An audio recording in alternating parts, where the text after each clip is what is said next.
Sé que parece negro, pero aquí tengo mi cocina con unos fideos que en realidad son verduras y un caldito. Y acá tengo selga. Bueno, acá tengo mi medidor con unas cuantas cucharas, mi tabla, eso no, la tapa de esto, una cuchara de verdad, un cuchillo, este es mi coso.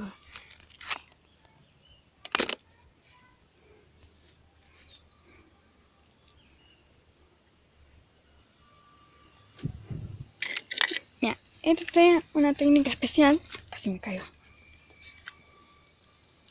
que vos lo haces así y así, o sea, esto tirado para atrás, lo empujas y tira aire. Entonces yo hago como que estoy prendiendo el fueguito, que no hay. Bueno, eso no. Acá tengo algunos vasos, acá tengo mucha agua sucia. Y acá tengo como un café para mí. Y acá tengo más cosas. Eso no. Bueno.